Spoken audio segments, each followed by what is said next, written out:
So if you're on campus, like you have to be even more careful because, like in hostels and all, there are so many cases which are coming, and yeah, there was an email that if possible you can go home, but even traveling, I don't know how safe it is. But I mean, there is no right or wrong way in these times. Whatever you feel is good for you, for your family, do that and take care in general.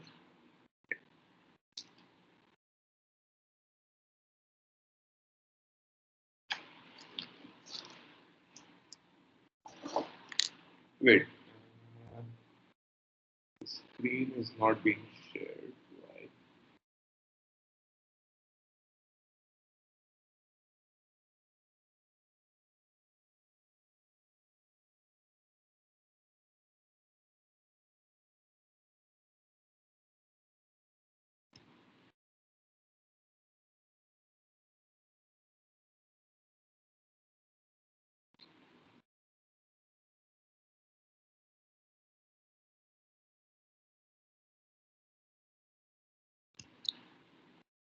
Okay, so today we'll be talking about some common problems in concurrency programs and how we can take care of them. So,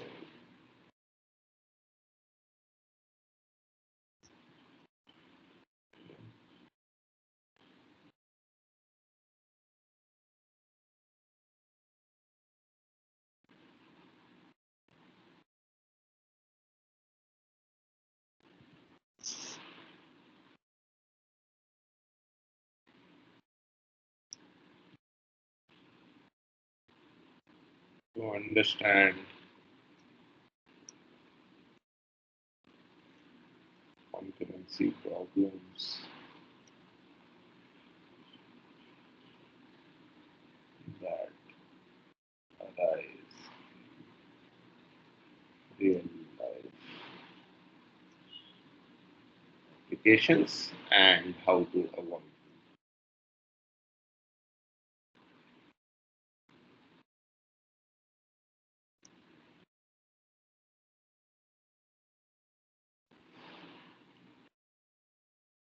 So there was a study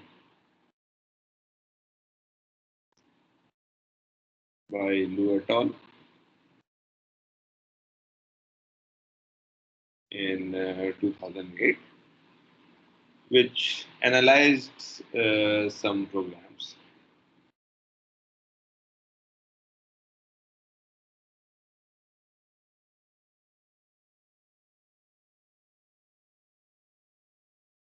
Four programs. And what are the four programs? These are MySQL. You must be aware of, like, this is a database management system.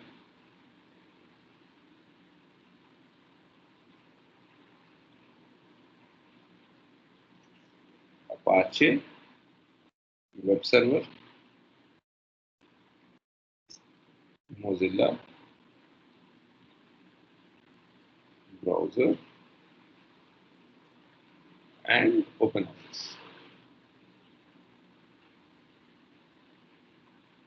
This is an Office tool,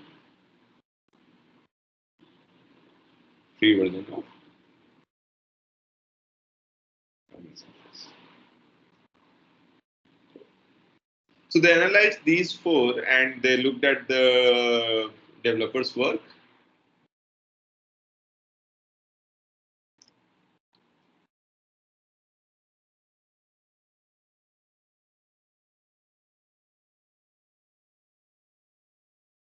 And did quantitative analysis of it.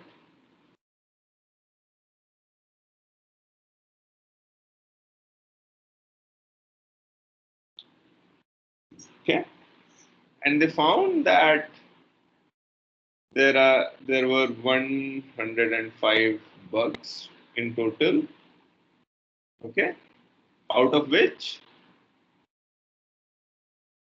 concurrency bugs.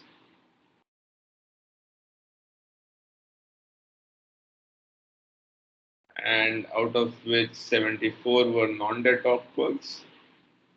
We'll see what these are.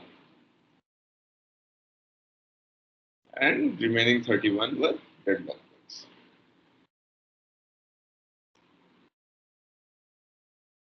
Okay.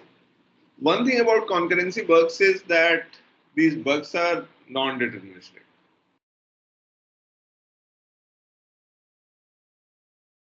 What does that mean? That sometimes they might come, sometimes they might not occur.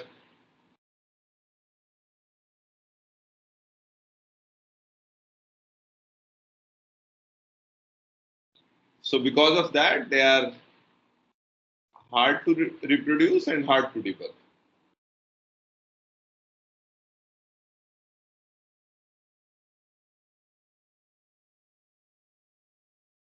Because and why they are non-deterministic? Because it depends on in which order the threads will run, which cannot be predicted like beforehand because of the complexity of the scheduler generally. Okay. So let's start with the non-deadlock bugs.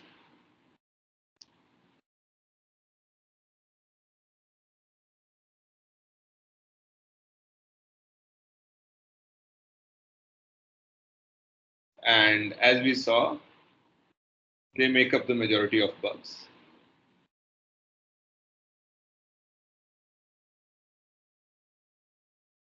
And as we'll see, they are not so hard to deal with. And 97% of these non-deadlock bugs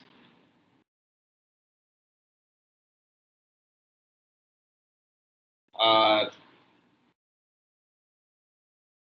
either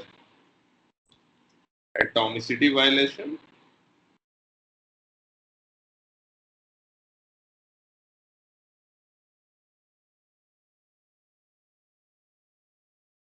or order violation.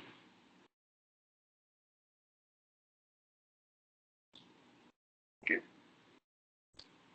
So since these two make up the major portion of non-deadlock bugs, let's look at them. So let's first look at atomicity violation bugs.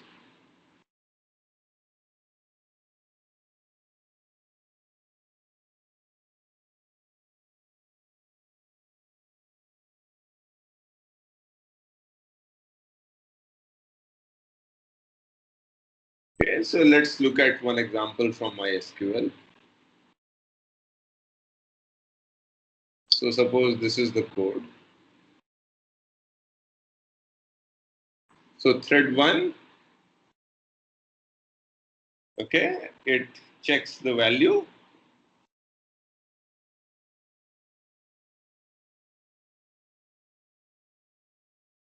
of proc info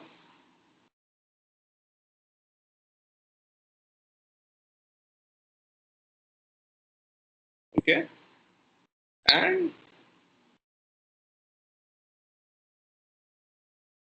if not null, prints it. And what does the second thread do? Makes the value null.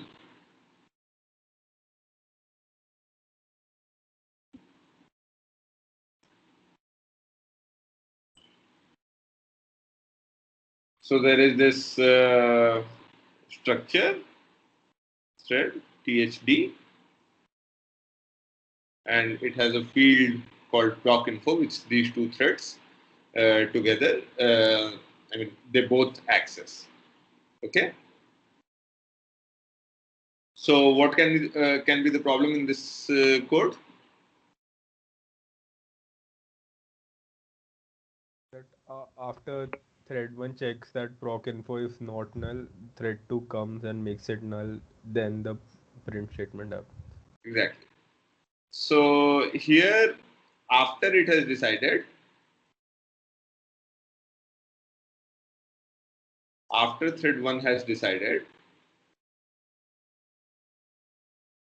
that value is not null,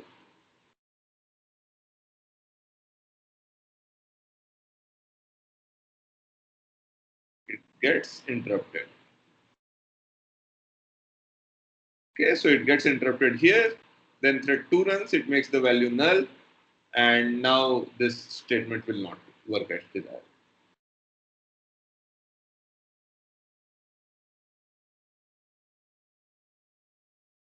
Okay, so we have seen such things. So what is going to be the solution in this case?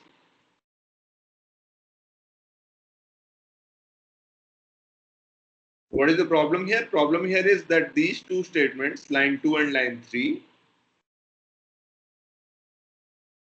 they should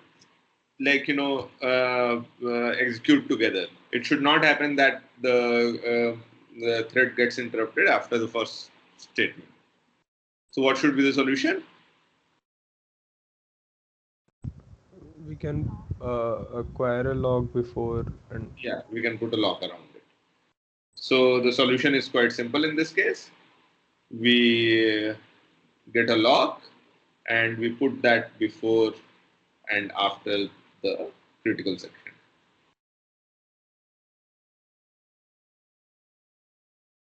And now whenever anybody has to access that particular field, we need logs for any other thread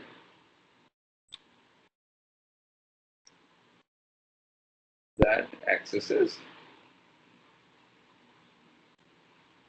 proc info. Okay. So this is the simple solution, but let's just formally define the problem also once. So what is the definition? The definition says that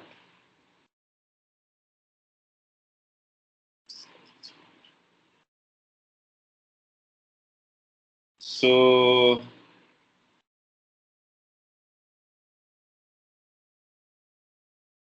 violation occurs when the desired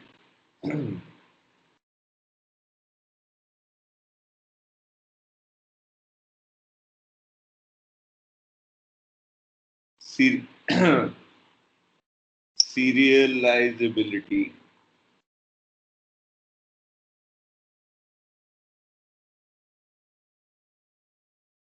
among multiple memory access is violated.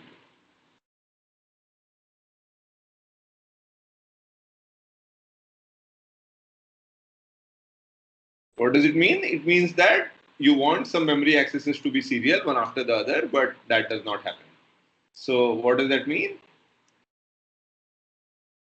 Code reason is intended to be atomic, but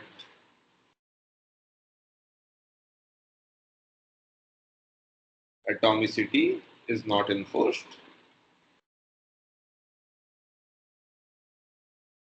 during execution.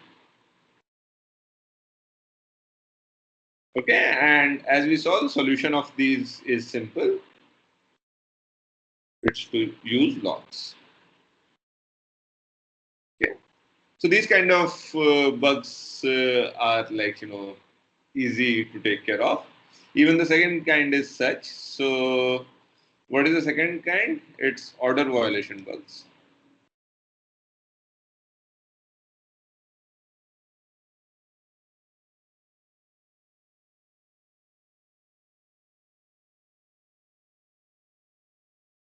And let's see the example of that as well. So here there is thread 1, which has this variable called mthread, and it creates another thread 2, and then assigns the value to mthread. Okay, the return value. Now, and what does the second thread do? It takes the value to be, assumes the value of m thread to be initialized, and it accesses a pointer in that. Okay. So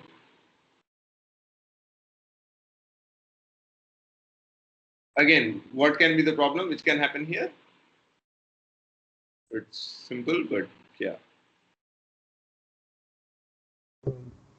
The created thread can run first before the assignment happens. Exactly. So thread 2 can run first before assignment,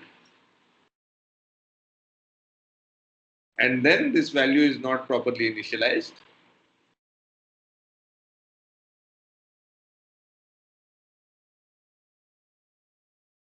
So it can be null, or it can be some random value also. And in both the cases, this statement will not execute.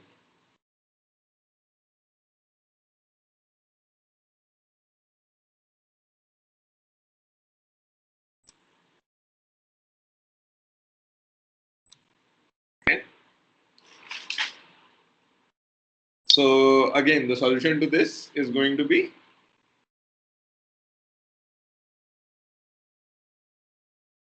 what is going to be the solution in this case? It's on the screen. Use condition variables, right? So we have this condition variable,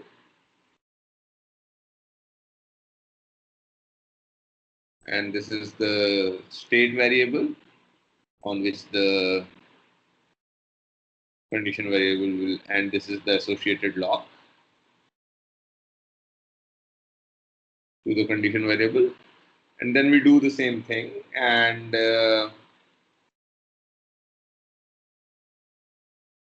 here we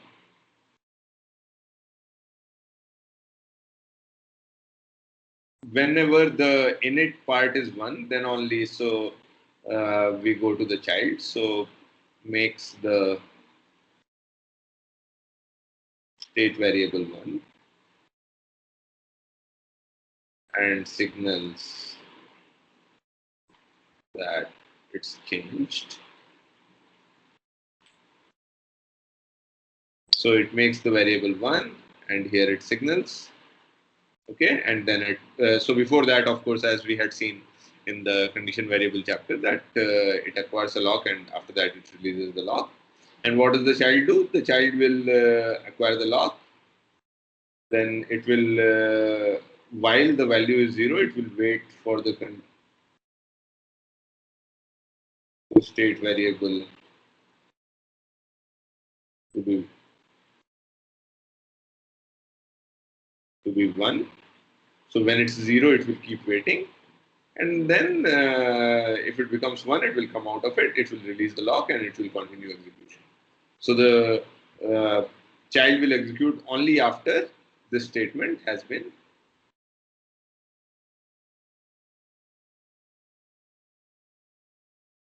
this instruction has been executed.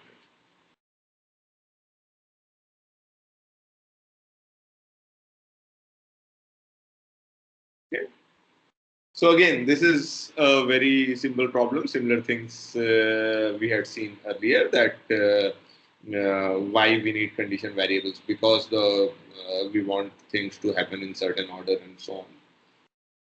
And this is one example of that. That even in real applications, such things happen. And so let's just give the formal definition that the desired order between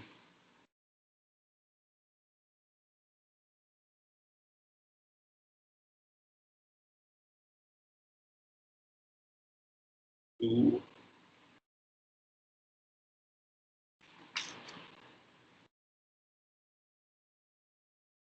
maybe groups of memory accesses is flipped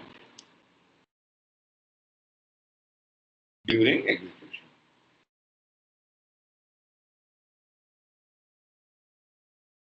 Okay. So what does it mean? A should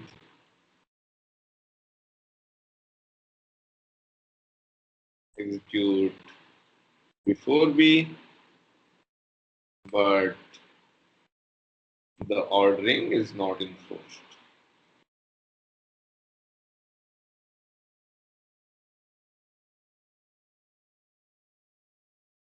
during execution. Okay.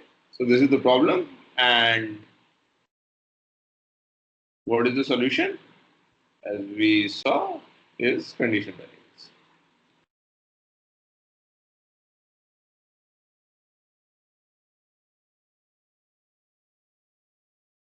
Okay. So using condition variables, this gets solved because even if thread 2 runs first, then it will wait for the state to change, and then thread 1 will have to change it. And if thread 1 runs first, then it changes the like variable signals. Nobody is there to listen to the signal, but it doesn't matter. And then thread 2 will run, and it will check the state variable condition to hold, and it will see that okay, it is fine. The thread 1 has already run, so it will continue. Okay. So these two, as I said, make the majority of the concurrency bugs, and the handling of these two is quite simple. We just use logs and condition variables, and it's they can be solved. Okay. So now we come to the more serious kind of bugs, which are deadlock bugs. And we also saw that 97% of all the non-deadlock bugs belong to either of these categories. So this would solve most of the problems, apart from deadlocks. So let's go to deadlock bugs.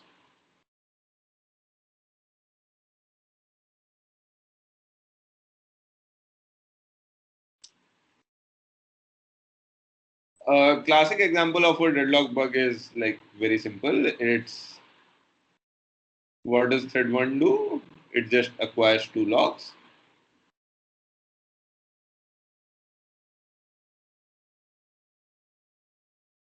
Let's say L1 and L2.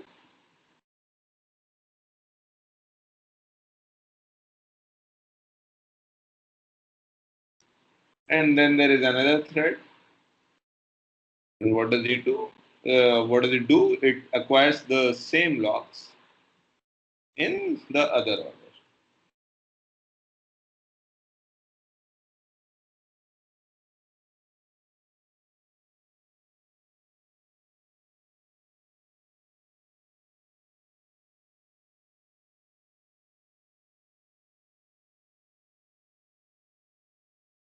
And now the what can be the problem that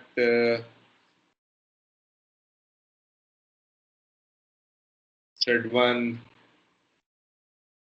gets interrupted after the first lock.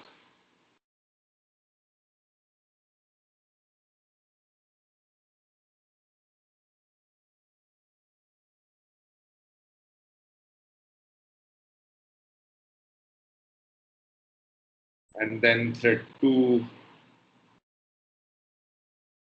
waits for getting L1. So thread 2 runs then. And then after acquiring, of course, L2,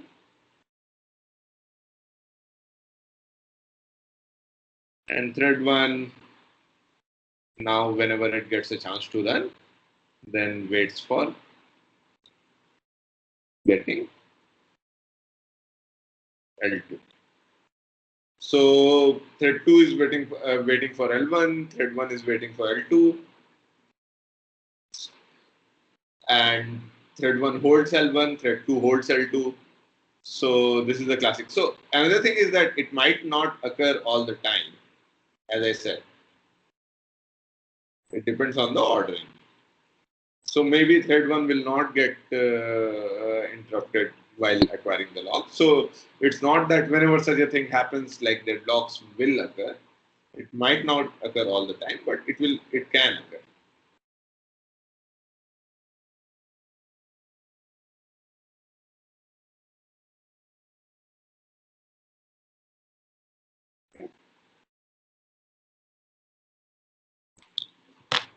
And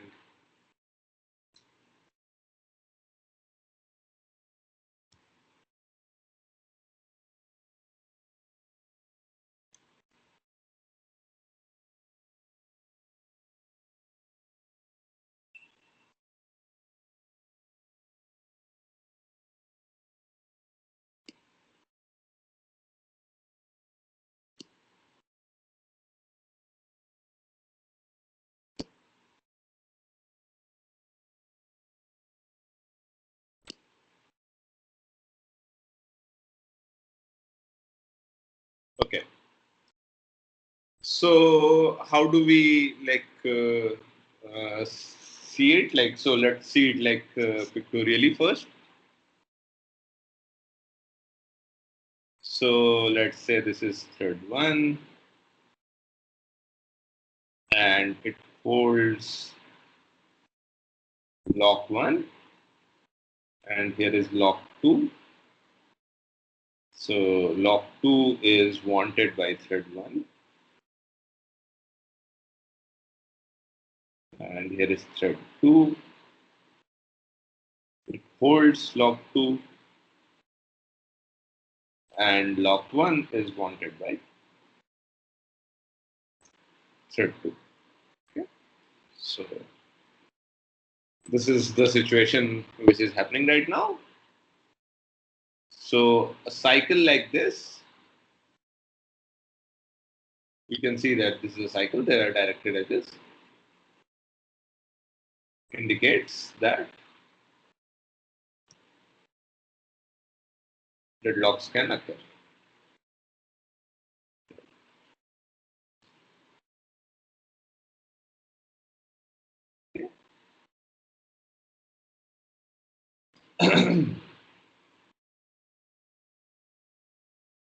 So and deadlocks do occur in so here what can be a simple solution if both threads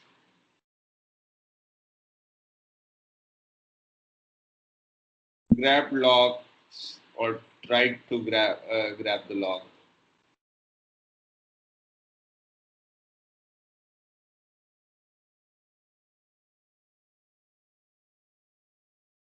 in the same order,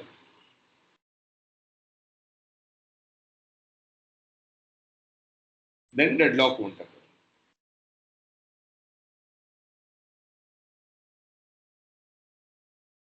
So why we don't make the threads always do that? What is the problem? So the question is, why do deadlocks occur?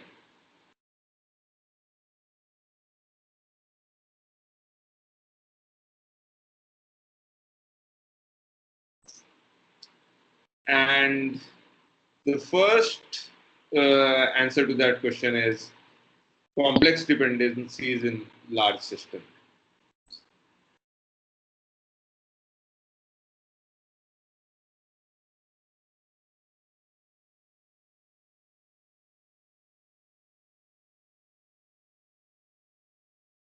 Okay.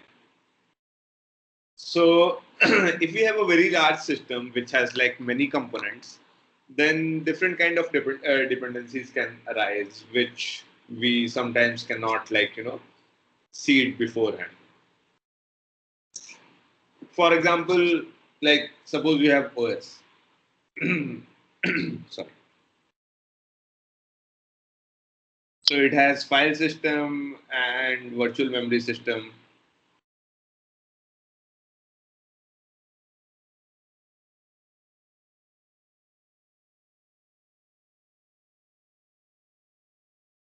And both need to interact with each other.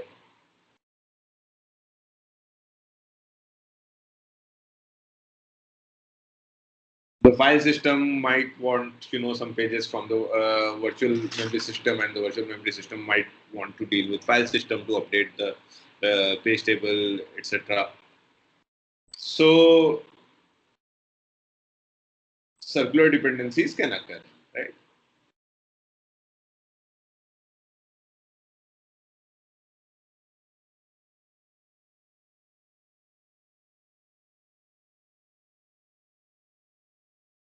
So in large systems, we need to be very careful.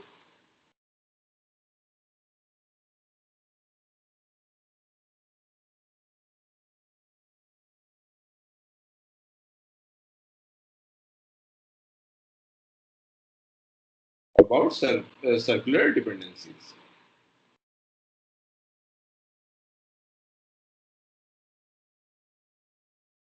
Okay, good. Another problem why deadlocks happen is encapsulation.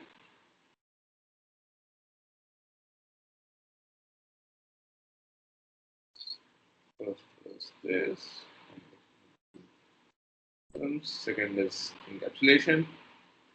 And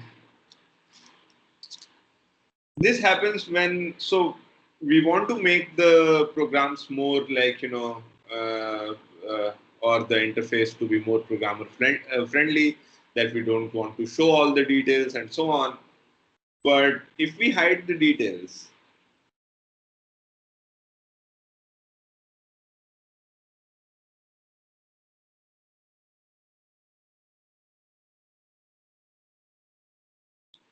programmers, then they might use functions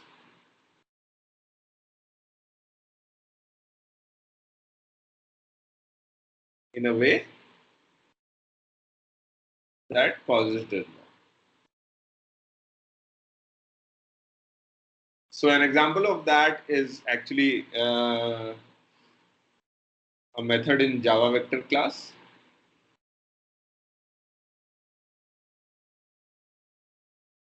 has method add all, which is applied on like arrays. And what does it do? Adds all members of a vector to another one. So basically, like sort of concatenates these two lists or vectors. So how is it used? It's used as, so first you declare the variables, and then you just v2 add all v, let's say, okay, and that's it. That's how it is used. Now this method needs to be multi-thread safe.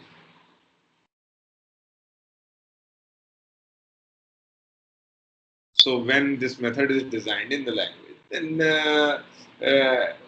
people thought about that, okay, it should be multi-thread safe. So it needs to acquire the locks.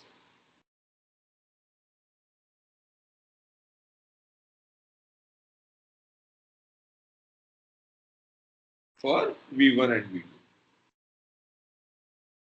in some order.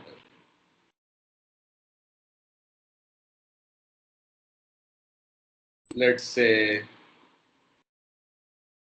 V1 before V2. Okay. But now another thread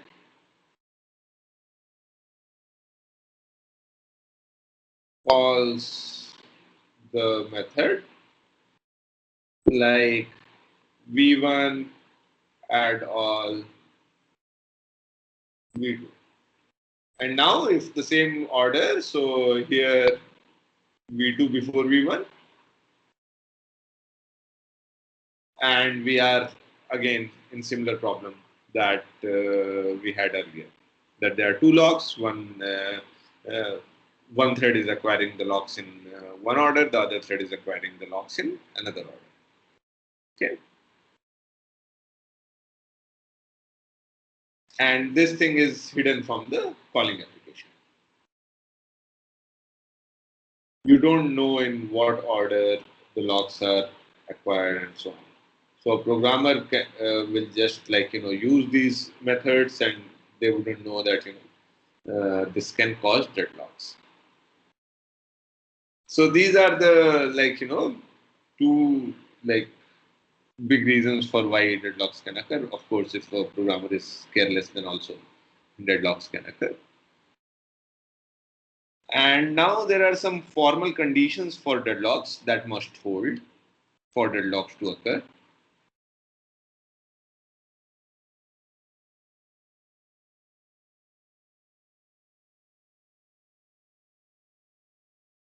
So there are 4 conditions.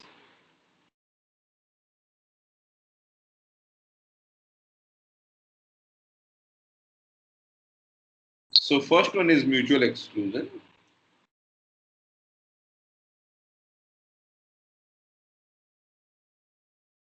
So what does the mutual exclusion condition say? It says that like the thread has some exclusive control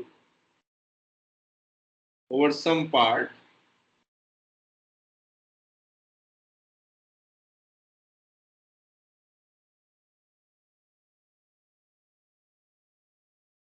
over some resource. Okay.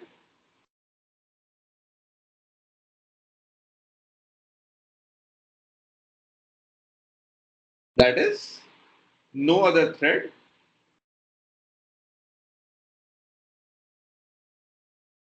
can have the resource at the same time.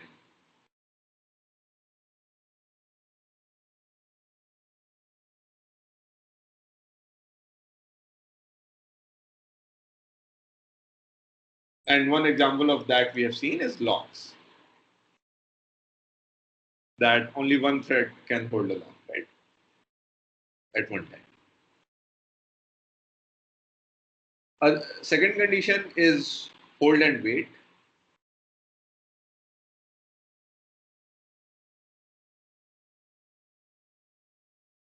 It says that threads hold resources and wait for more resources.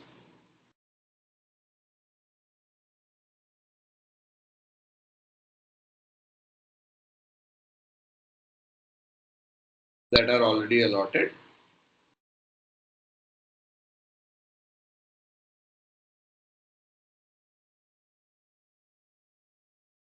while waiting for other resources.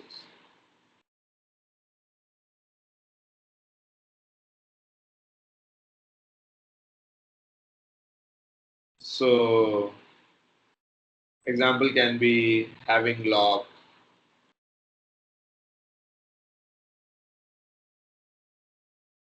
having one lock or more locks and waiting for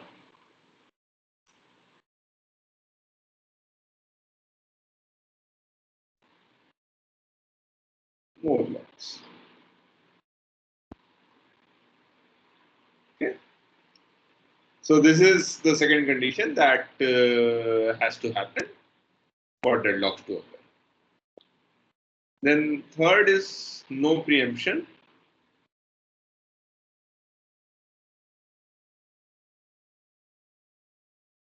This condition says that resources cannot be removed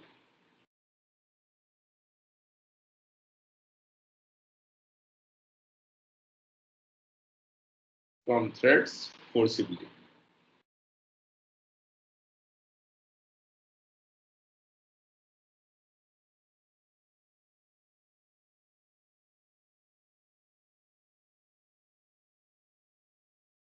Okay.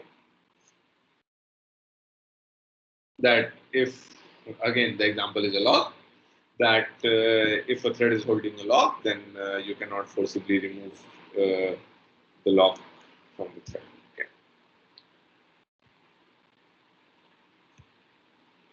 And the final condition is circular wait.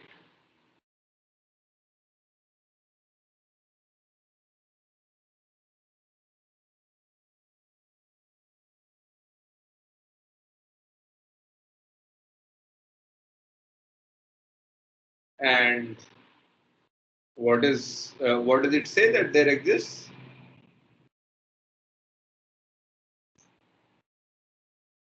A circular chain of threads such that each thread holds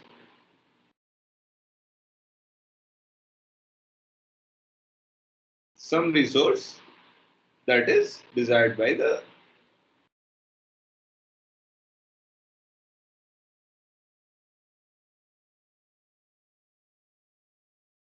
requested by or waited by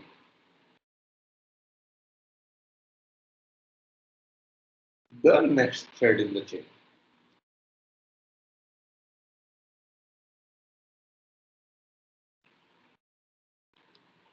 Okay. So this example that we had here, there is a cycle of size 2 between thread 1 and thread 2. So you can say it like this, that the dependency is like this. Thread 1 holds a resource that which is L1, which is requested by thread 2, and thread 2 holds something which is requested by thread 1, that is L2. And so this is going to be the graph that I just talked about, that the circular. So we don't put resources in the graph, we just put the threads in the graph, and then that is that has a circular chain such that each thread is waiting for something, is holding something that is requested by the next thread in the chain. And the thing is that all these conditions are necessary.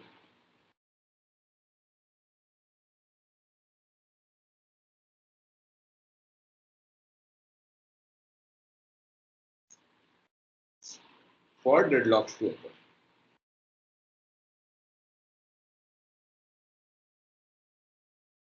Okay. So what can be a strategy for deadlock prevention?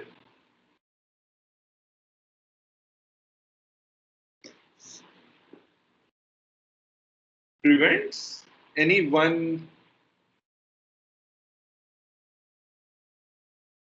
of the conditions from arising.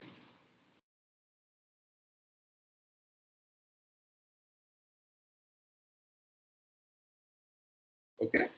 So all these four conditions are necessary. So you need to have mutual exclusion, you need to have hold and wait, you need to have no preemption, and you need to have circular wait for a deadlock to occur.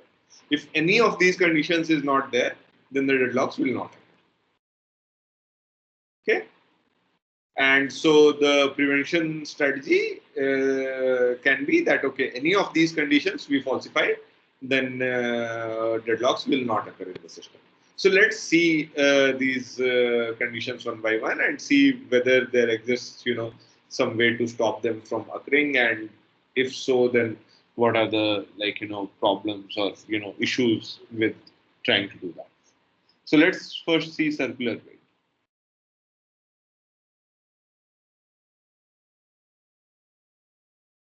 So this is the most practical prevention technique, and it is used also because of that. It is used because it is most practical, so it is frequently used.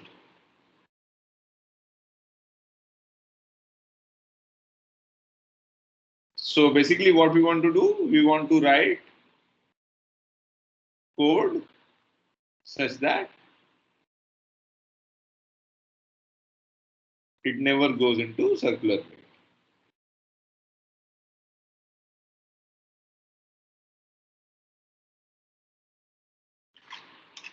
Okay, and one way to do that is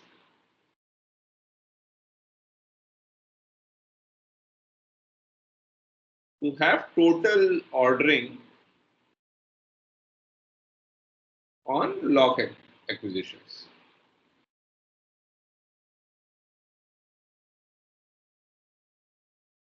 So what does it mean? That okay, whatever locks I have, whatever things are there in the system, whatever locks I have, I order them, all of them in one order, and then any thread, when it tries to grab the locks, whenever it tries to grab more than one lock from the set of locks, the whole set of locks, then it has to do it in that order, right? So if we have L1 and L2, then, for example, we can say that always acquire L1 before L2, right? So this is one way, and but there are so many locks in, like, complex systems, that it might be like hard to make total ordering. Okay,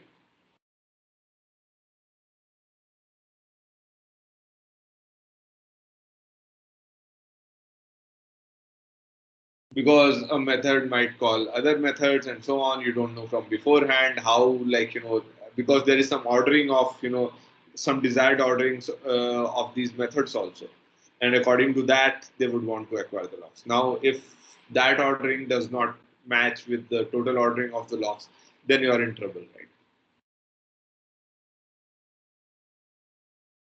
So total ordering might be hard to achieve,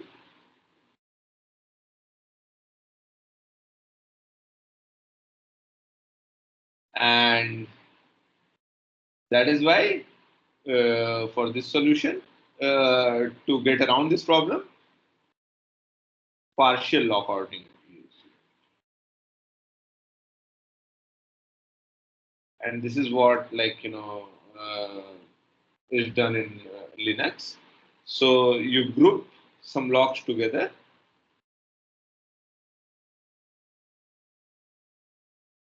and acquire them in some order, some fixed order. Okay.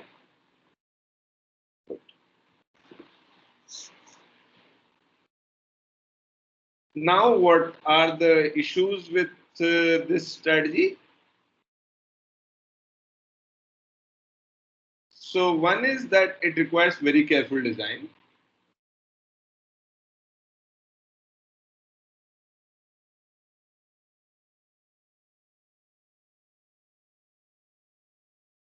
And even after you have the ordering, I mean, you have the ordering which, like, sits somewhere, that okay, the lock should be acquired in this case, in this order. A careless programmer can just ignore them.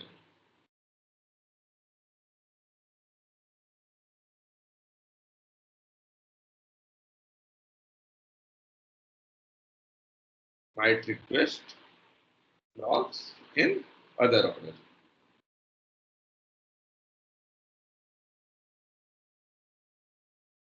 Okay, and it requires a deep understanding of the code base, so that you can order, like, even if not all, but even sets of locks in some way.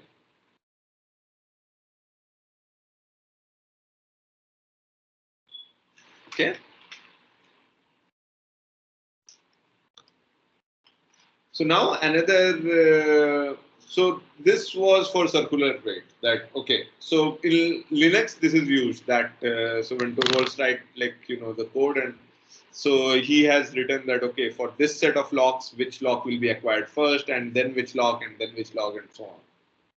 So it is implemented in many, like, real world applications. Uh, so this strategy of uh, breaking circular weight is implemented in many. Okay. What about hold and wait?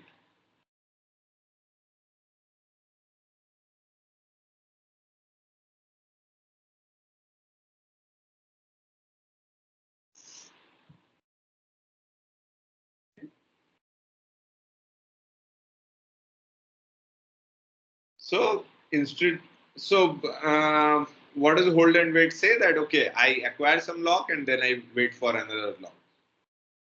So this should not happen. So what can be one way to do this? So one way to prevent this. So instead of acquiring locks one by one,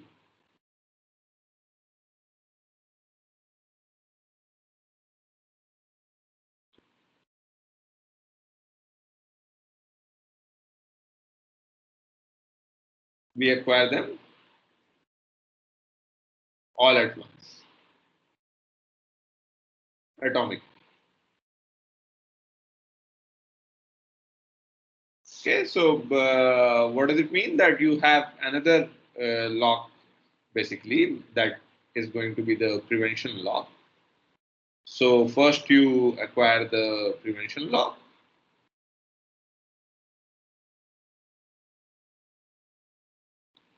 and then you acquire whatever locks you want to acquire.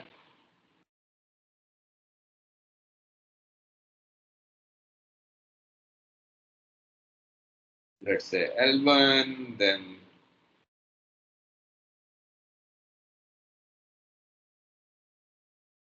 you acquire L2, and then maybe some others.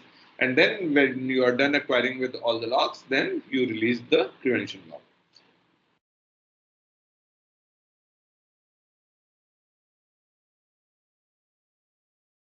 Sorry, uh, nobody is saying I should be writing locks here instead of T. These are variables.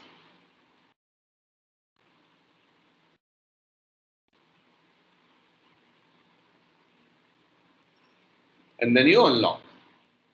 Which one? The prevention lock.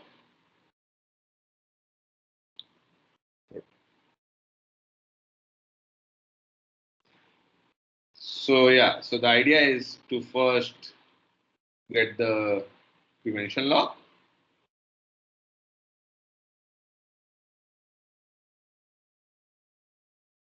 so that there is no context switch between acquiring locks.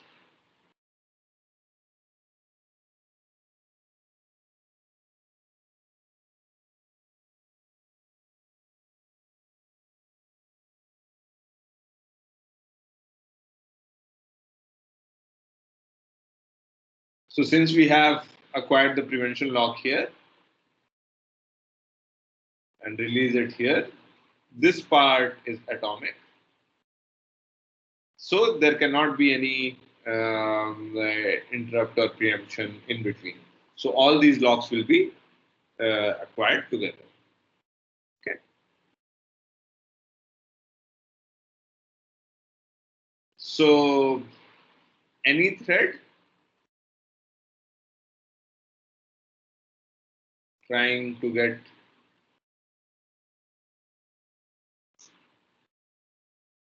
locks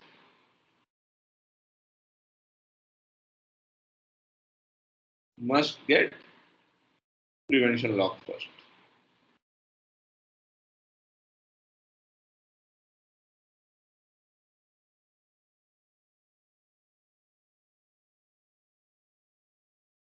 Okay. So what are the issues with this strategy?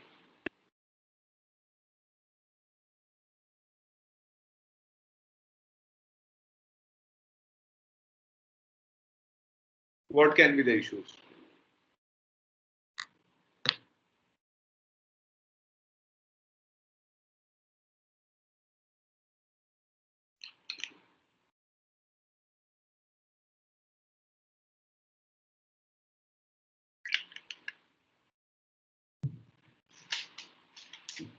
Anyone?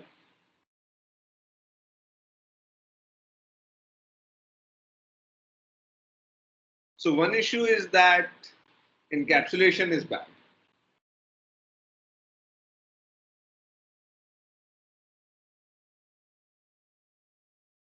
Why? We need to know exactly which locks will be acquired, right? Before a hand.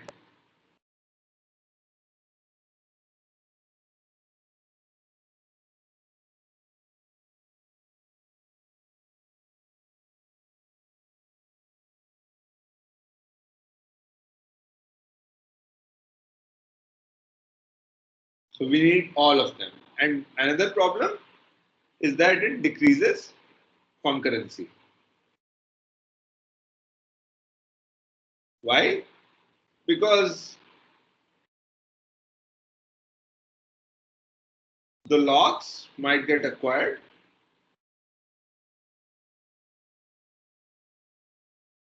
ahead of time, and then like no other thread can enter there before they are actually needed.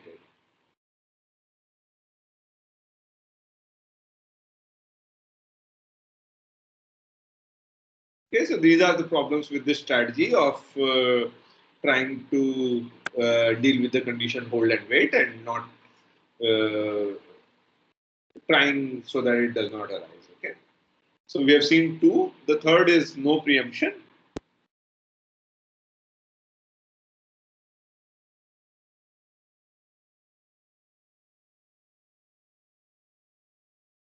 So for preemption, like there is no like way to like a held lock is removed, but there is this method that is given. It's called try lock.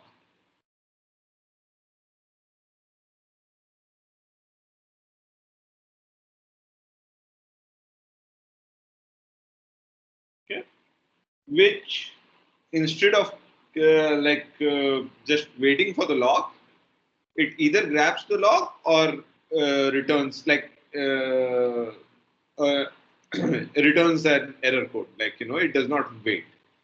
So either grabs the lock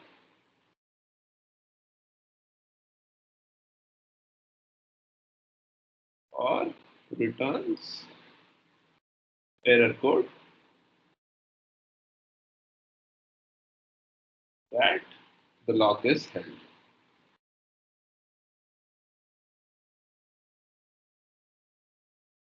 And then you can try grabbing the lock later.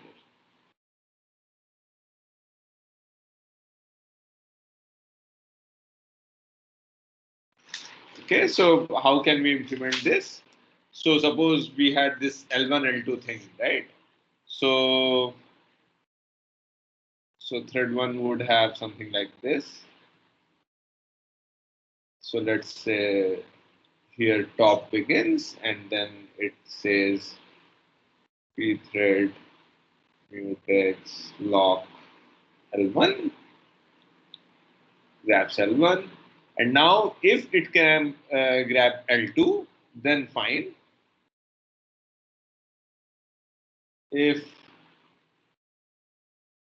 pthread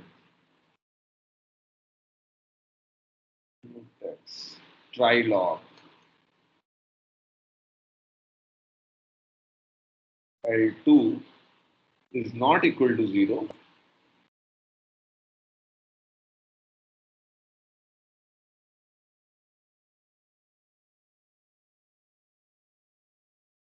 then it unlocks L1 also.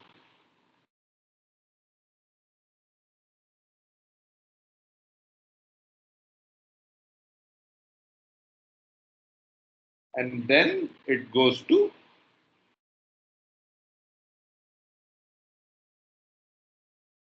the beginning. That okay, I'll try again from there. Okay. So this is how it will try to use the try lock mechanism. That okay. So first grab L1, and if cannot grab L2, then release L1 as well.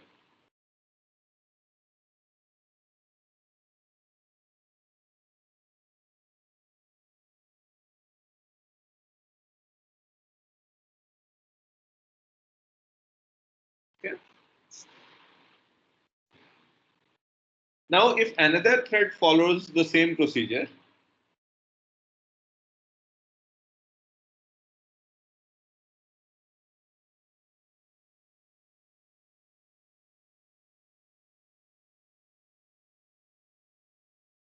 again, like deadlock won't happen, but something else can happen.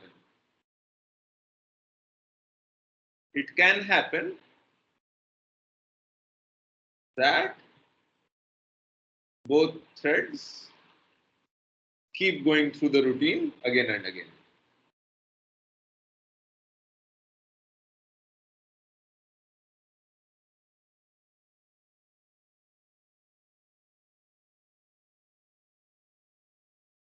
How the basically the first thread gets interrupted after this, and then the second thread starts, and then it grabs the lock L2, and then this one releases the lock L1, and then suppose then after that also it gets interrupted, then the other one will release the lock L2. I mean, you can figure out the ordering, but this can happen.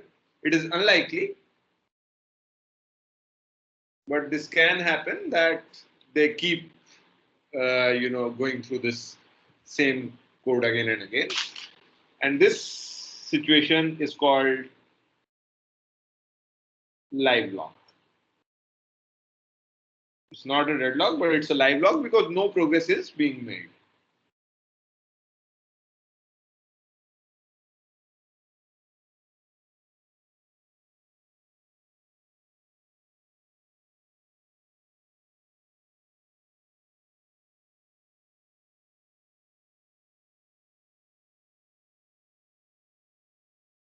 Okay, and what can be one solution to live lock?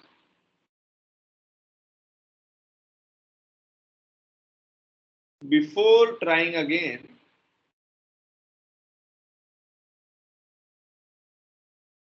we can add a random duration. That okay, I'll try again after so I won't go to top immediately. I'll go to top after certain milliseconds, and in the within that time we hope that okay, if thread 2 gets scheduled, then it will do its job, or when it has to try again, then so that there is some gap, and then the thread which wants to do its job can do it. Okay, so it decreases the chances of thread interference.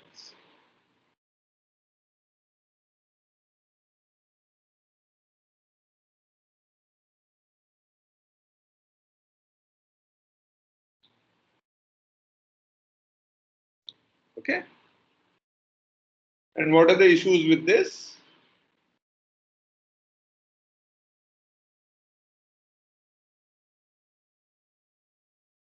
If a lock is buried in some routine,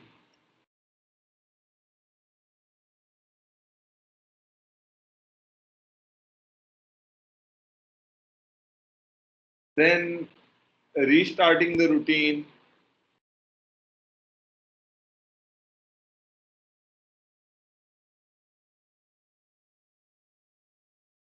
might involve releasing some resources like memory.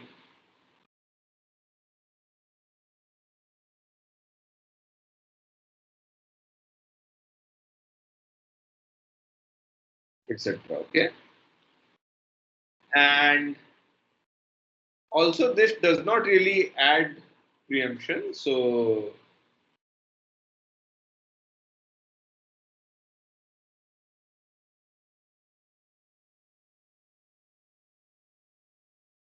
instead what it does, it allows the user thread to give up the lock voluntarily.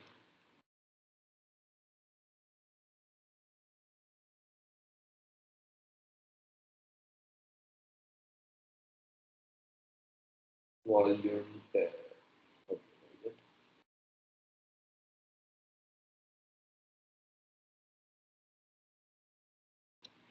Okay.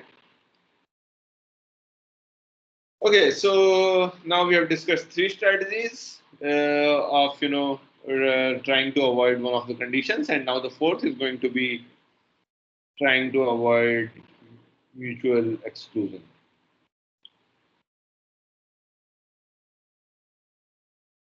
But how do you avoid mutual exclusion? if your code generally has critical sections, it has data which you don't want to be written by many threads in parallel. So one way is to design data structures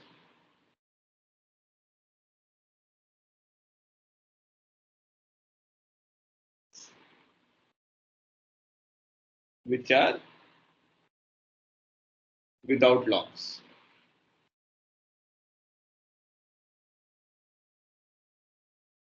Or don't need locks. Okay.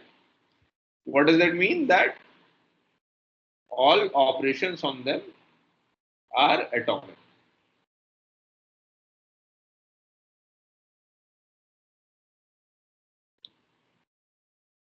And how do we make sure that? We use the powerful hardware instructions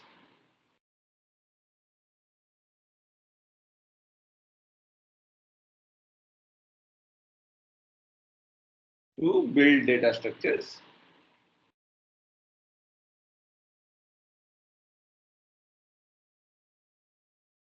that don't need explicit locking.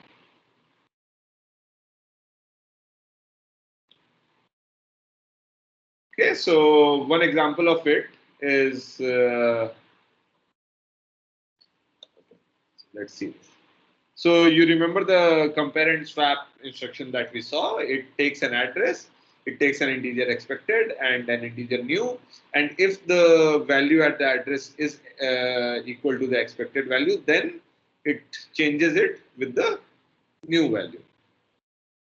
So this is the compare. And it swaps this old value with the new value. So compares with the expected value. If that is true, then it swaps with the new value. And then returns 1 that, okay, it has succeeded, and returns 0, which is failure. Okay. Now suppose we want to do this list insert operation. So this is the code for that. What do we want to do? We want to insert some value at the head of the list. So we have this insert routine, which basically first allocates some memory and points that by n, a node n, allocates memory for it and associates it with node n. Okay, and asserts that, of course, that the pointer is not null, and then it puts the value to be value, and the head pointer of the list, it becomes the next pointer of the first node. So you grab a node, so you already have a list. You got a node n, and then the value is whatever, and the pointer now points to the head of the list. Okay, so this is the usual insertion in a linked list. And now you want to do this, in a lock-free way, because of course these things will need locks. So if you want to perform these operations atomically, then you need to lock here. Okay. But what can be one way to do this atomically? Using the compare and swap instruction. Here, what do? We just first the memory allocation, that is fine. So yeah, not the memory allocation, but this part at least should be atomic. All three. Okay. And so yeah, so first you allocate the memory, then you assert that, okay, it is not null, and then you first put the value in the node. So first you put here the value, and now you want to do what you want to do. You want to put the next pointer as the head pointer. Okay. So we do it in one go while this condition is true. The compare and swap, so it assigns the head to n next if this is true, that if at the head the if n next is equal to head is equal to the value which is pointed by the head, then it instead of sorry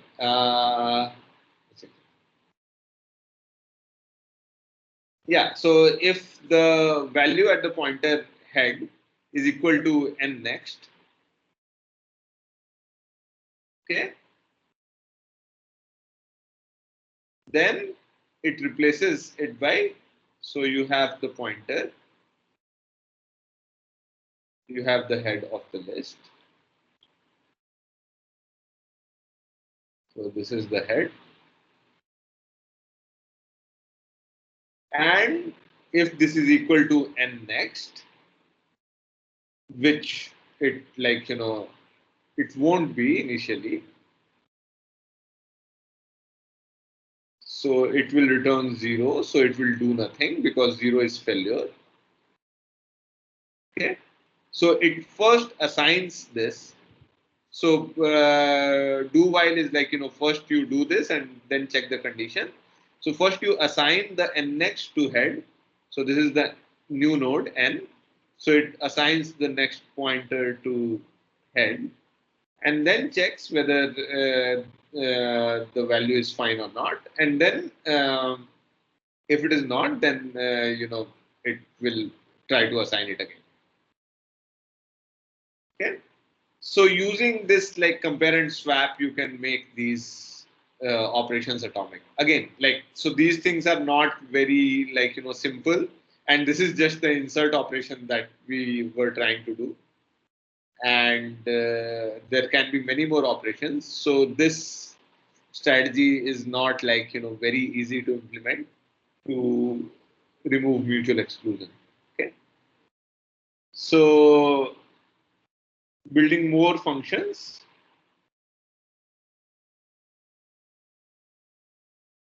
might be very tricky because generally you have just one like complex instruction in the one or couple which the hardware supports.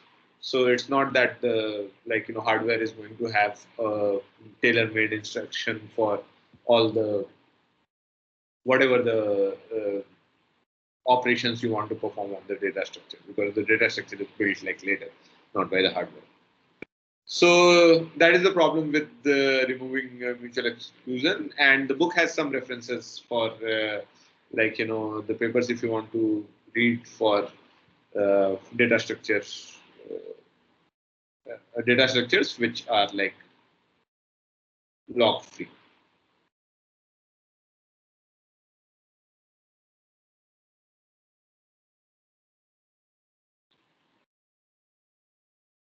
Okay. There is another way which is deadlock avoidance via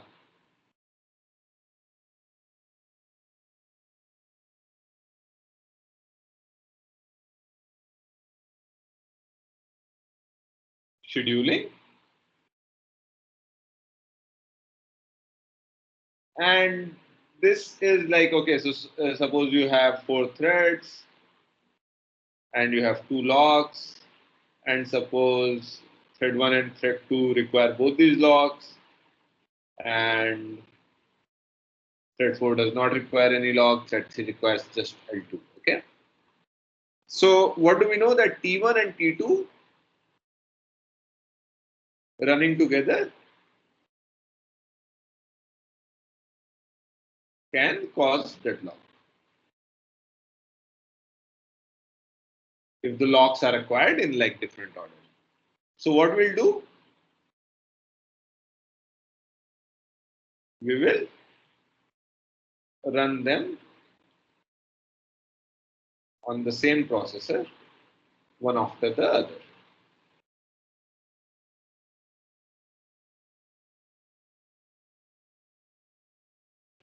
Okay. So we can do like, so suppose there is processor 1, processor 2, we can run T1, then T2, and here we can run T3 and T4, and they would not cause like, deadlocks.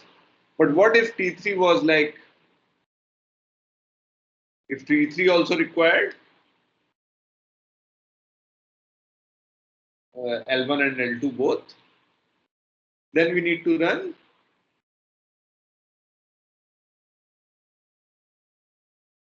T1, T2, and T3 all on same processor, one after the other.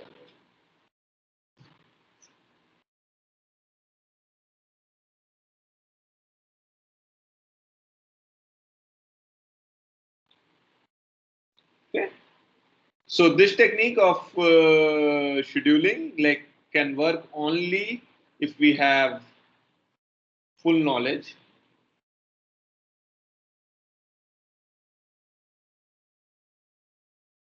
of all the tasks to be run and locks that they need. So generally, this is used in like embedded systems. It is very hard to do that in like normal systems and so on. And even then, they decrease concurrency. How?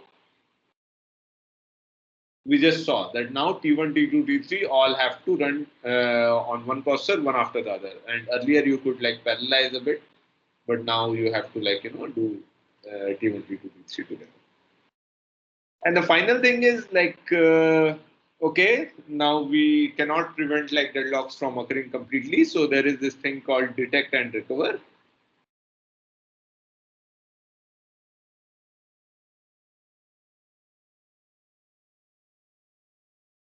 Which is a program which runs periodically.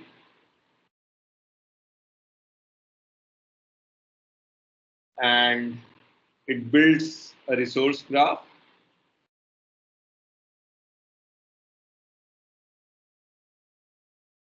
and checks for cycles. And if cycle exists,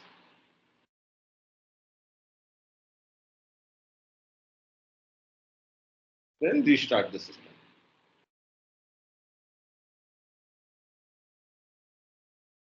Sometimes, like, restarting the system might not be the best option because you might lose something. So sometimes human intervention will be needed.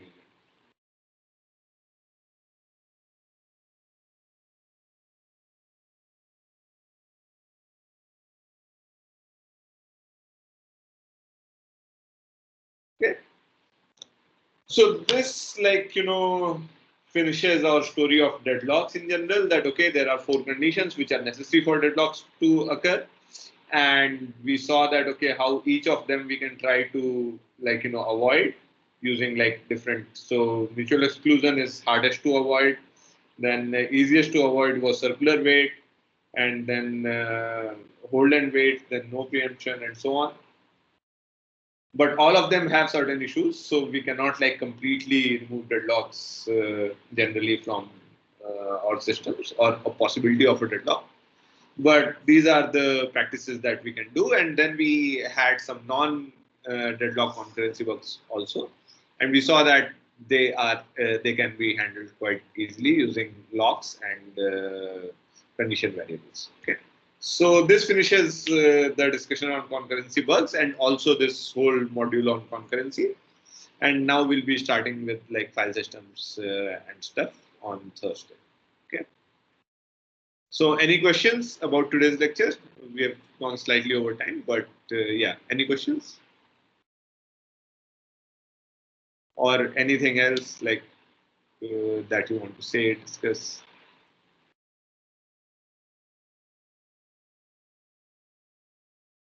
Okay, so I'll try to send the final assignment today, and yeah, so again the time will be similar to the last assignment, so that we can finish grading in time. And that's all. Keep safe, everyone, and yeah, thank you for coming. See you on Thursday.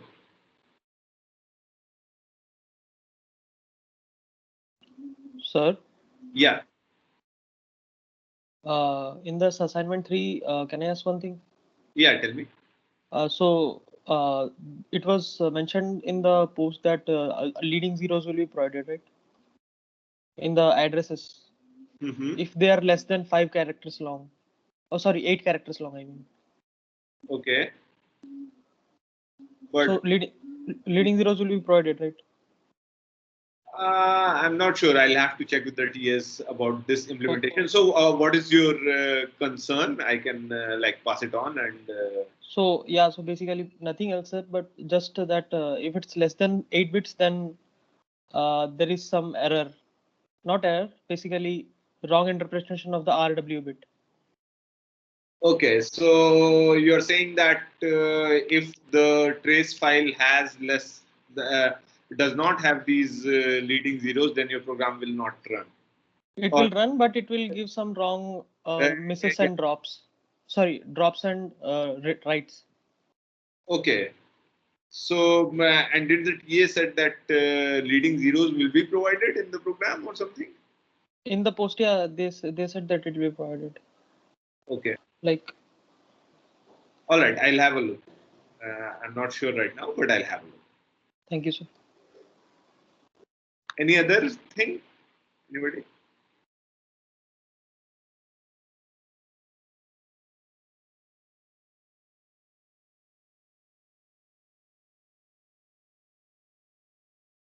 Okay, cool then. Thank you. See you on Thursday.